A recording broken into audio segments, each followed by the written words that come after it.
Schweer, whenever you are ready.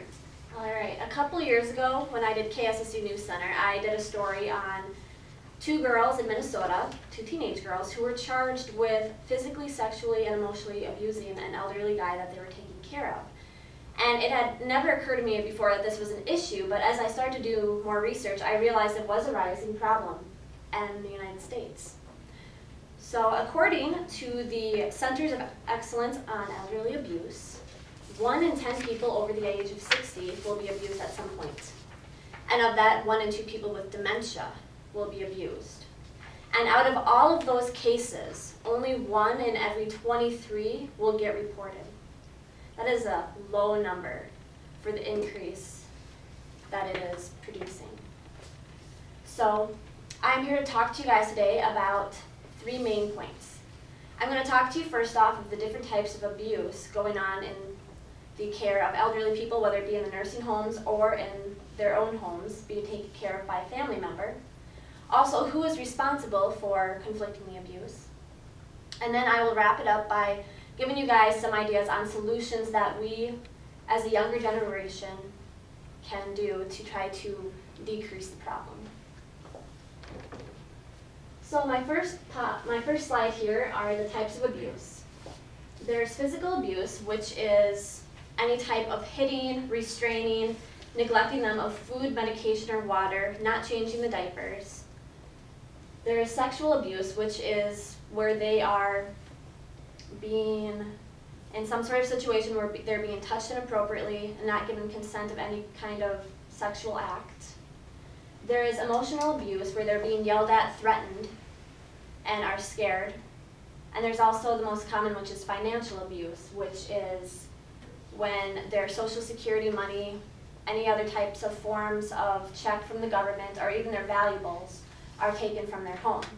And all of this information was given to me by the National Center of Elderly Abuse. So that leads me on to my next point, is who is responsible for this? The main ones that they have are caregivers and family members, and this was also given to me by the National Centers of Elderly Abuse. It's anyone who is usually taking care of the elderly person. Now I have a graph right here. I don't know how well you guys can see it. And I obtained this graph from Cindy Lowerly of the Care Company, which was published on October 9th of 2012. Now this huge portion right here and down here is the son and daughters of the elderly people. They're the main ones that are abused. But then also this 15% right here is from other family. So it can be a grandchild, a cousin, their nieces or nephews. They don't really have too much on caregivers for this, but mainly family, because it is seen quite a bit in the homes of relatives. A story I had that was from Rebecca Blatt of WAMU 88.5 is she talked about how her 2 parents got a house and her brother was living there and taking care of them. And she stopped in and saw them about 6 months later. And the minute she walked into the house, it smelled like urine and feces. Her dad was tied up to a chair, going in and out of consciousness, and her mother was found on a bed that was broken and crawling with bugs. The brother was simply just minimally taking care of them to get the financial check that they got every month. There is some controversy on who is exactly responsible and why it is happening. Nancy Tholber from the New York Times, who published an article in the New York Times on September 23rd of 2012, talks about that the reason that there is an increase in neglect in the nursing home is simply because there is not enough staff and they're getting underpaid. However, if you go back to the 2 teenage girls who were abusing the guy, they were doing it simply because they thought it was funny and they could do it. That has nothing to do with the reasons of them getting underpaid or them having to do more work. And that's seen a lot. People simply are doing it because the people can't fight for themselves. David Rupp from ABC News, who published an article on July 30th, talks about that people mainly do it because of money.